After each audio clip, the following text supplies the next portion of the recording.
हाँ बेटे, लो जब स्टार्ट करते हैं अपने। कल मैंने काफ़ी हद तक आपको पोलराइजेशन ऑफ लाइट का सेटअप सिखा दिया था, ठीक है ना। तो आज अपने चलते हैं इससे आगे क्या बनाना है, ठीक है जी। एक तो बेटा इसमें ना ये एक्सपेरिमेंट चलता है, ये कई बार ना आ जाता है, होता है एग्जाम में एक्सपेरिमेंट। हाँ जी, एक्सपेरिमेंट क्या कहता है, एक मिनट अभी बताता हूँ आपको। ये चलता है जी एक्सपेरिमेंट। हाँ जी, ये एक्सपेरिमेंट क्या कहता है कि मान लीजिए आपके पास ये यूपीएल है, ये याद आ गया, अनपोलराइजिंग लाइट, यही थी ना कल अपने पास। ओके, ठीक है ना। इसकी इंटेंसिटी फर्ज करो I0 है, ठीक है।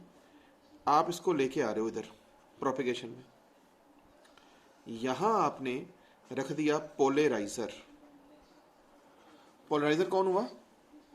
वही यार आपका टूरमैलिन का क्रिस्टल। तो जब आपने यहां पे पोलराइजर रख दिया, ठीक है जी, तो अब उसमें ऐसे लाइंस बना दी, याद आ गया। अब तो ये लाइनें बना दी, तो अब यहां क्या मिलेगा, याद आ गया, वही कल वाला ओनली। ये लाइनें मिलेंगी, ये वाली तो मिलनी नहीं, और ना ही ये वाली मिलेंगी, ऐसे है ना ये, तो ऐसे ऐसे वाली लाइनें मिल जाएंगी अपने को, ये वाली, ठीक है ना जी। ये वाली ऊपर नीचे करने वाली नहीं मिलेंगी। तो ये इसका मतलब देखा जाए तो ये no doubt plane polarising light है। ये इस पी का मतलब होता है प्लेन, ये प्लेन पोलराइजिंग लाइट है। लेकिन अगर आप ध्यान से देखें तो इंटेंसिटी इसकी पहले से क्या होगी बेटा, हाफ। इंटेंसिटी पहले की आधी हो जाती है, ठीक है सर। तो ये भी एक तरह से पोलराइजेशन ऑफ लाइट हो गया। लो जी, अब इसका आर्टिकल चलता है कि experimental demonstration of polarisation of light.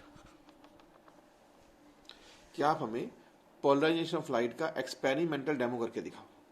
काफी अच्छा क्वेश्चन है। या इसका मतलब यह भी है कि proof transverse nature of light, एक ही बात है। चाहे कह दो कि ट्रांसफर नेचर ऑफ लाइट को प्रूफ करके दिखाओ, ठीक है राहुल जी। ओके,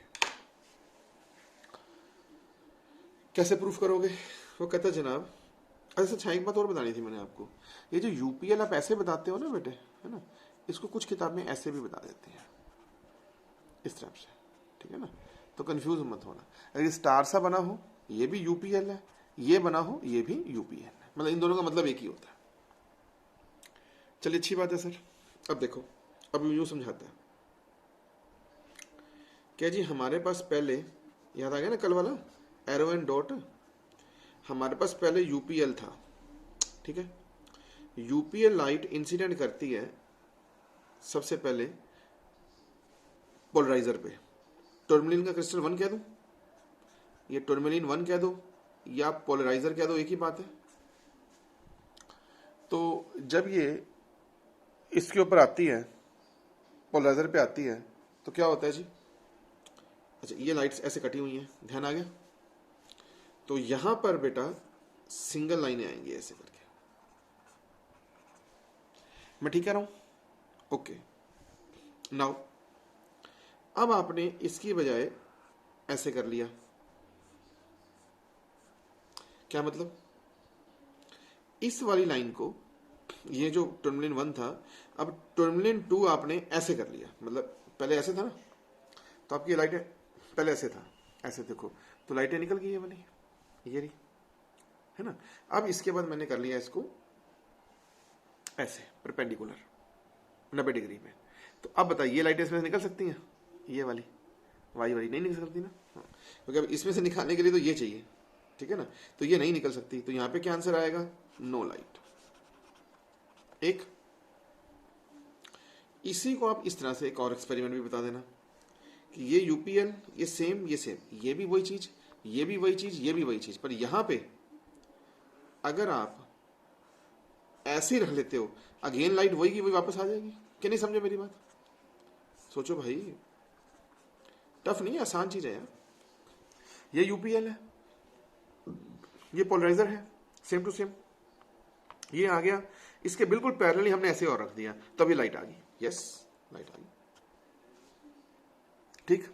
एक्चुअली ये पोलराइजर होता है तो वही क्रिस्टल, कल मैंने आपको डेफिनेशन में करवाया भी था, पर इसे क्या बोला जाता है, एनालाइजर बोला जाता है।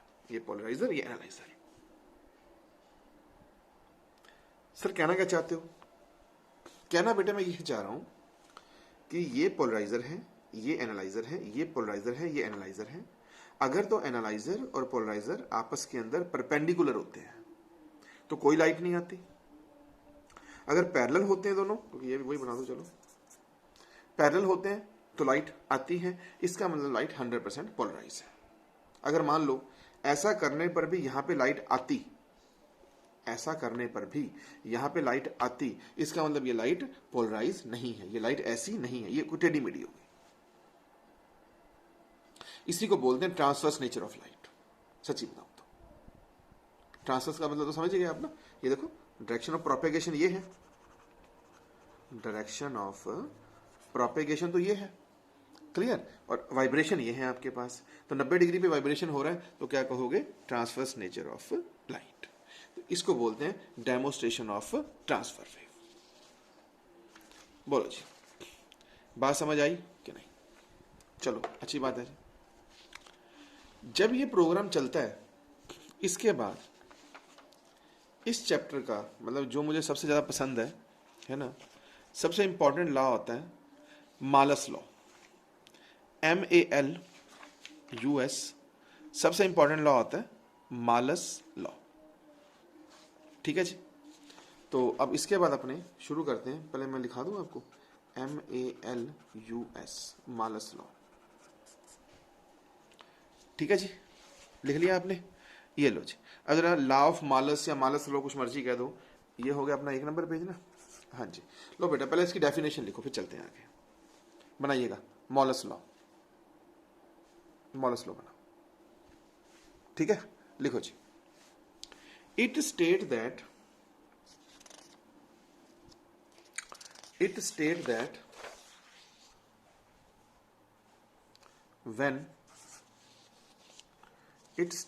when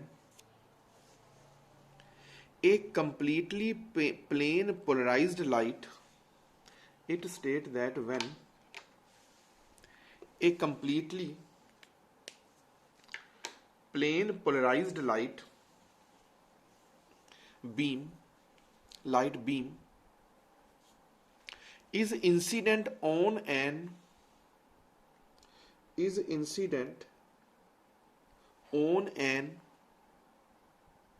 analyzer, comma, the intensity of emergent light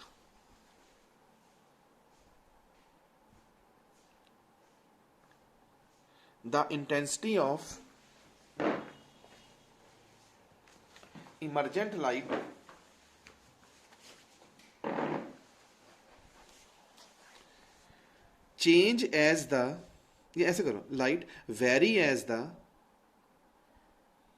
emergent light vary as the square of the cosine vary as the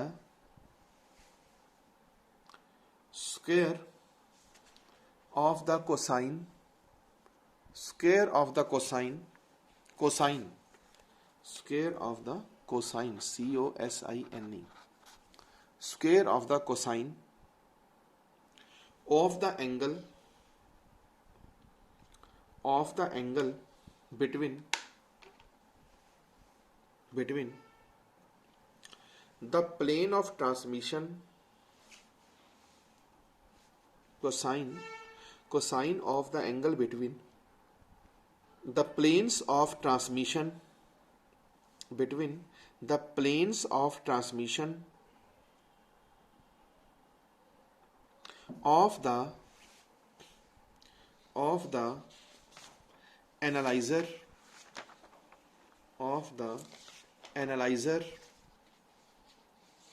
and polarizer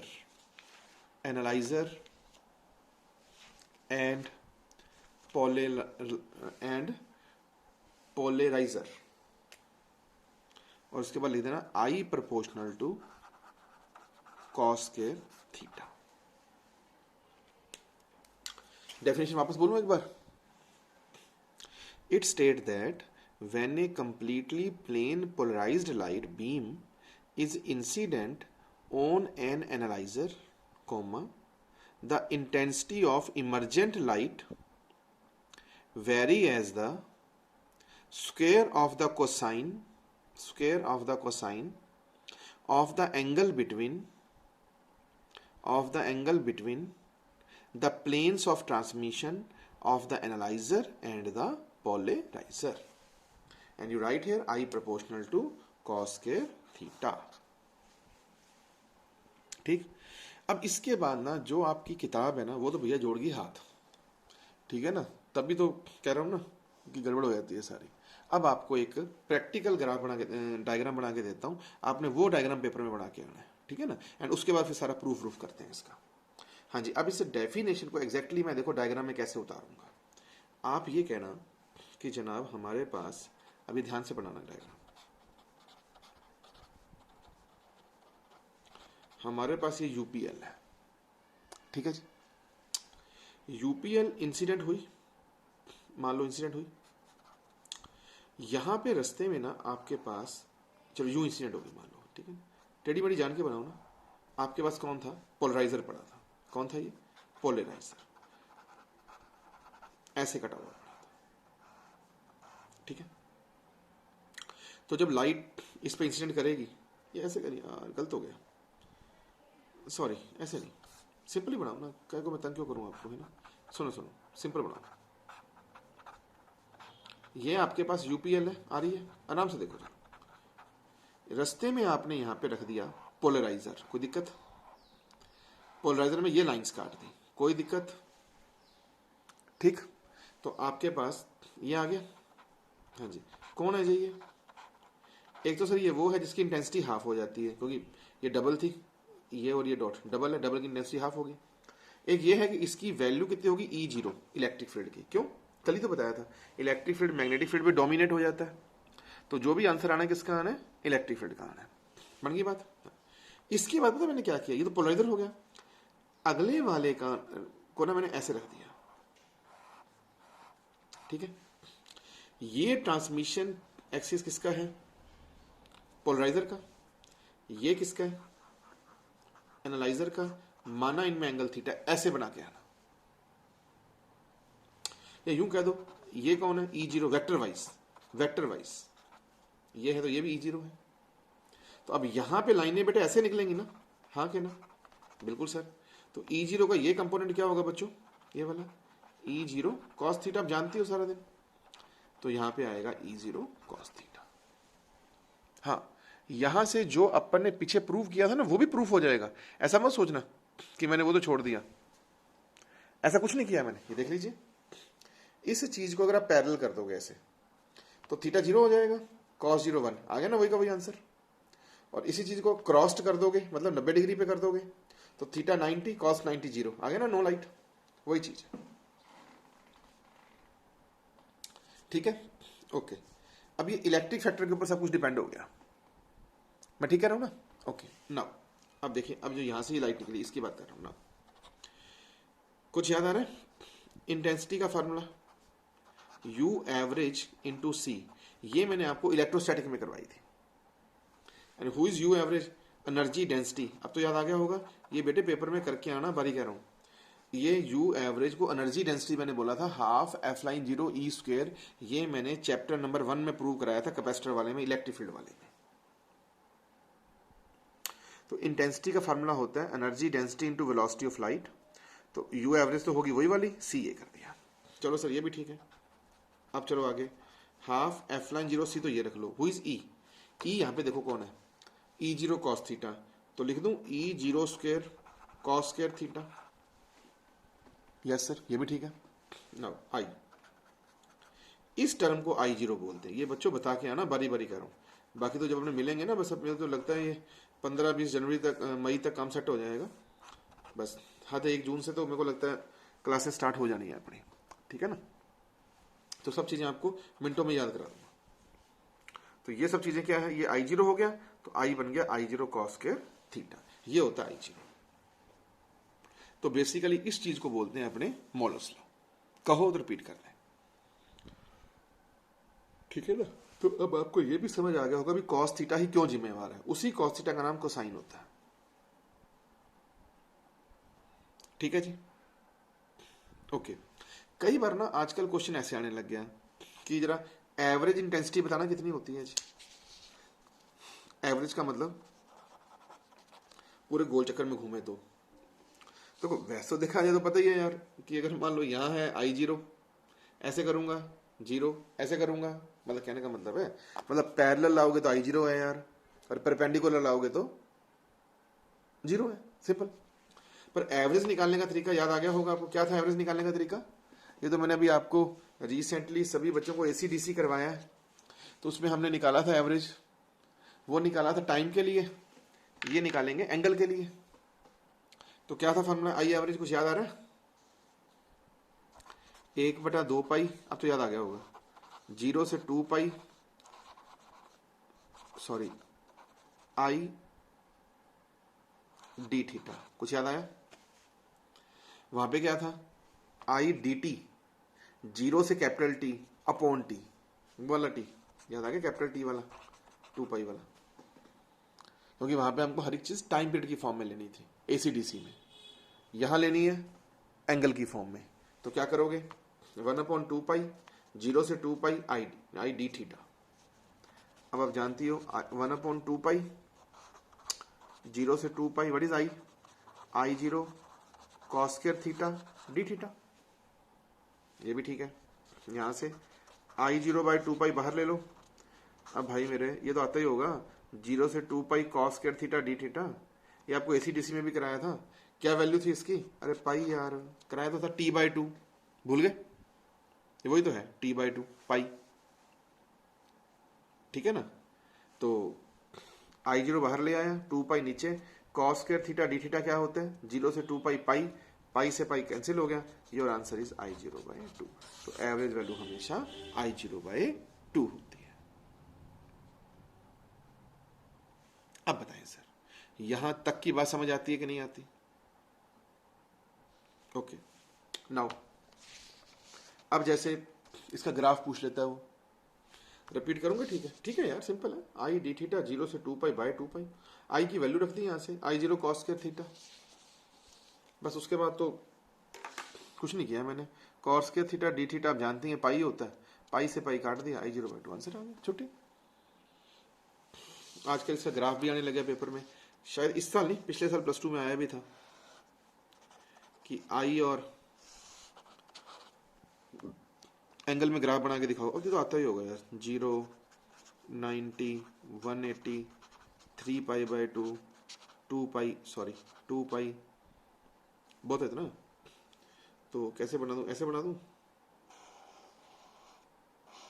ठीक है।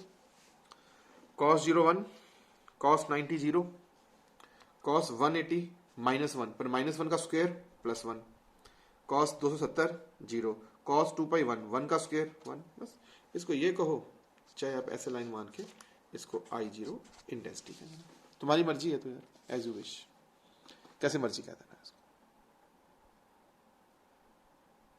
देखो जी, मेरे हिसाब से तो एक बार आपको सारा माल मसाला समझ आया होगा, ये वाला भी, और थोड़ा सा ऊपर कर देते हैं ये वाला भी, ठीक है सर। तो ये है मालस लॉ, ठीक है जी। चलिए सर, इसके बाद अब आपको करवाता हूं next important topic, polarisation of light by reflection. अब ये बना देखो के बाद 3 नंबर बेटे, जो ये टॉपिक है ना, पोलराइजेशन ऑफ लाइट, क्या टॉपिक का नाम है? Polarisation of light by reflection. ये टेक्निकली जो ये टॉपिक है ना, ये टॉपिक आपकी बुक में गलत है, लेकिन अब वो बुक में कैसे गलत है, क्या बात है, ये सब चीजें ना मैं आपको बोर्ड पे बताऊंगा, ठीक है ना। अब मतलब ऐसे बताना मुश्किल है, तो इस टॉपिक को ना थोड़ा सा ब्रीफ करूंगा यार, क्योंकि वो जो डिटेल होती है ना, वो सब मेरे को फिर वो बताया था ना आपको, अच्छे तरीके से समझाना पड़ता है आपको, प्रैक्टिकल्स बता बता के, तो वो चीज़ करनी यहाँ पे मुश्किल है, ठीक है।